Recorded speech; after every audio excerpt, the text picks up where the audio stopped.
So, on to the seniors. And just a week after retaining the National Point Series, David Baker was back to defend his national championship in what would be a 5-lap race of the Eastnor Park circuit. And as it got underway, on a course that had far less climbing than most of the riders would like, it seemed that road racing tactics would apply, with groups forming on the fast, flat sections. Scott's Gary Ford led the field up one of the few climbs, and the first to lose touch with the pack was one of the pre-race favourites, Tim Gould, who punctured almost straight away and found himself 5 minutes adrift of the pack.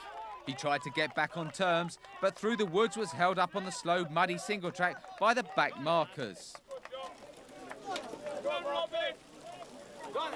But as the field headed onto the road for the first time, it looked like Gary wanted to stamp his authority on the race from the gun.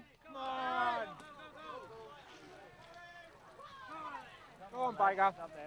Starting a few minutes behind the men were the women, and could anyone stay with Caroline Alexander? After a season abroad, she was determined to retain her national title. Sian Roberts and Deb Murrell were probably her main challengers.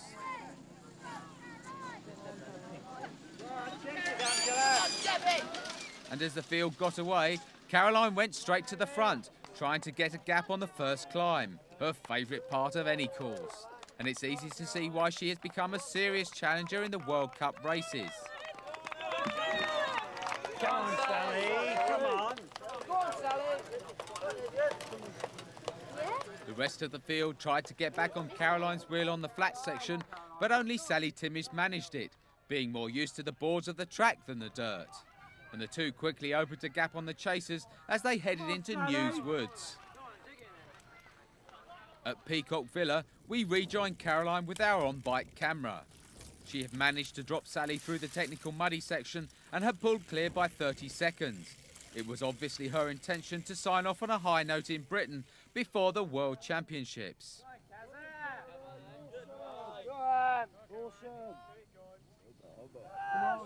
Sally, in her first full season mountain biking, was beginning to make an impact on the scene. But apart from this early flurry, seems no more likely to be able to stay with Caroline than the rest of the riders. And she was soon having to keep her eye on those behind, Deb Murrell and Sian Roberts, who had taken a bit of a drenching in the mud. Heading through the bomb hole towards the end of the first lap, and Caroline was now out on her own. On lap 2, we pick up the men after the woods, and it was David Baker and Gary Ford piling on the pressure to see if they could split the large lead pack, a very rare sight in mountain biking.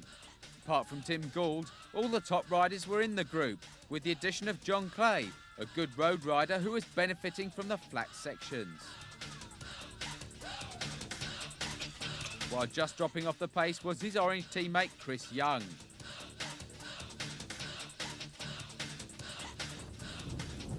And as the riders start to descend from the top of the course, you can see how the field is forced to stretch out on the fast single track, giving Gary and David the opportunity to push home their slight advantage, as behind it was everyone for themselves as Nick Craig, Tim Davies, Barry Clark, John Clay and Adrian Timmis gave chase. God, get him. Come on, Chris.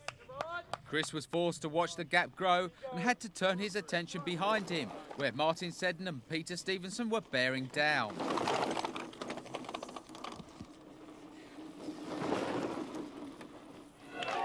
At the bomb holes near the end of the lap, and all of the group bar Adrian Timmis had come back together.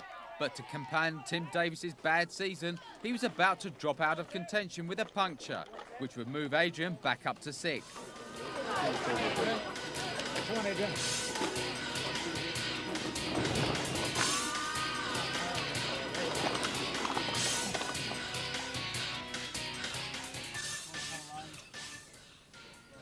There was no change up front in the women's race, but with so little climbing, Caroline was unable to open up an unassailable lead and was still less than a minute ahead of Sally as she approached the top of the course for the second time. But following a win by over 5 minutes in the final round of the National Series the previous week, she was unlikely to be pushed too hard by the rest of the field.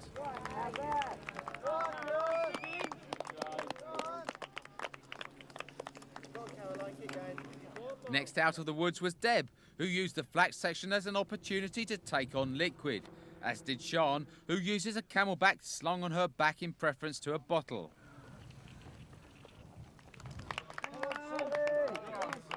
Despite encouragement from the crowd to chase the leader, Sally was now more concerned with what was happening behind, as she realised that barring a problem, she couldn't get back to Caroline. Caroline. 4 or 5.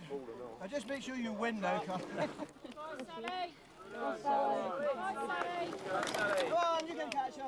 Though with the long flat sections, neither Deb or Sian were making much impact on the minute or so gap between them and Sally.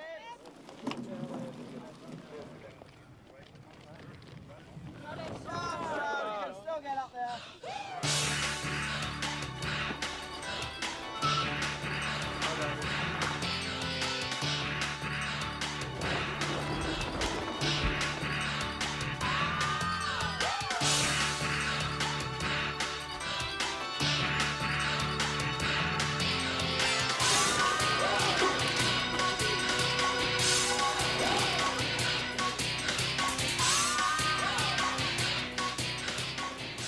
By the third lap, the lead group was being pushed along by Diamondback's Nick Craig and had been reduced to 4 riders as Barry Clark had found the pace too high.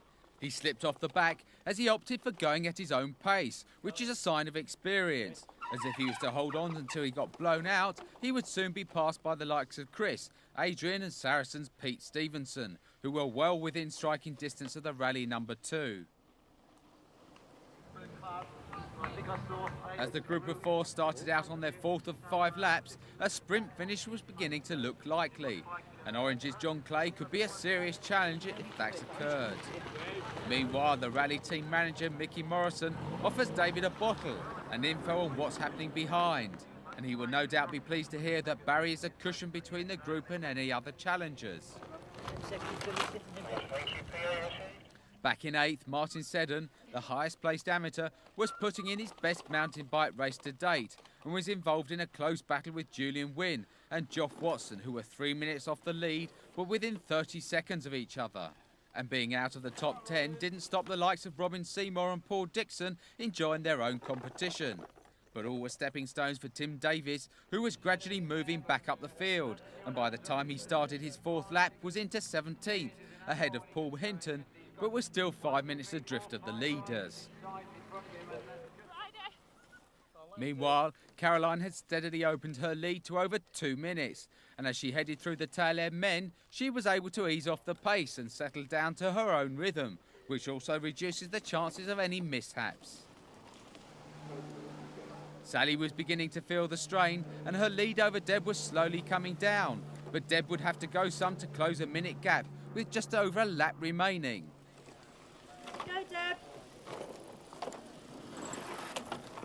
However, those 3 seemed certain to be the medal winners, as an off-colour Sian was now over 2 minutes adrift. The 5th spot was being held by Angela Ward, as she continues to improve during her first season in the top category. Starting their 4th and final lap, and the Louis Garneau rider still looked incredibly fresh as she topped the first climb and rolled onto the road section. While you could see how Sally was struggling just to keep her rhythm. She had planned to drop out after a couple of laps as the following week was the National Track Championships, but she changed her mind when she realised she was in for a medal. Approaching the obelisk at the top for the final time, and a split had opened up among the lead men, with David and Gary dropping Nick and John in the woods. And now there was no more playing, it was time to go for it.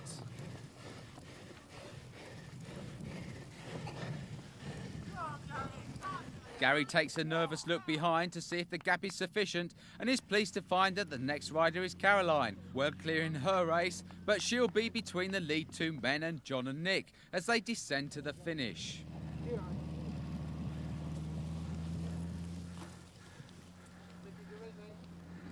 And as they start the charge down to the line, you could see just how hard they were now going as they worked together to maintain their lead. Caroline's advantage was now over 4 minutes, but she too was responding to the crowd and picking up the pace at the end. While for John and Nick, it was now a battle for bronze, and in a sprint, the orange rider would be the favourite. Heading into the bomb holes, and neither of the leaders had been dropped. So it looked like a sprint finish was on for all 3 podium places. Nearly 3 minutes behind the leaders, Barry was no longer a challenge in even the battle for bronze, where Nick was trying to gain an advantage through the technical section instead of leaving it to the line. But the rally rider was well clear of the tussle for 6th behind him. Peter Stevenson had got on terms with Chris, who looked to be struggling to stay on his wheel, while a further minute down was Martin Seddon. In the women's race, Sally was now under pressure as her lead over Deb had dropped to just 10 seconds at the top of the course, and Deb is a far better descender. Meanwhile, at the finish, unlike at Aldershot, David made no mistake as he led out the sprint and was a delighted victor. And as his teammate headed into the final kilometre, he was no doubt encouraged by hearing the result on the PA. Back at the top, Tim Davies had maintained his charge through the lower-ranked riders and was shortly to pass the tiring Martin Seddon, before finally finishing 8th, while at the bomb hole, Peter was setting a pace that left Chris no chance to attack, and it was the Saracen rider who would eventually take 6th. And Orange also lost out in the race for the final medal, as Nick had slipped away when John took a tumble just metres from the line. Also on her way down was Sian in 4th, who was just in front of Robin Seymour, Richard Thackeray and Paul Dixon, who were now racing for 11th. But there was no doubting the women's new 7-up BMBF national champion, as Caroline comfortably took the victory, ahead of Deb, who was just a bit pleased, having managed to steal the silver from Sally in the last mile. So Caroline retains her national title, and Sally will be delighted with her first mountain biking medal, bronze ahead of Sian Roberts. And another successful title defence by David Baker, though Gary could be the man to watch next year.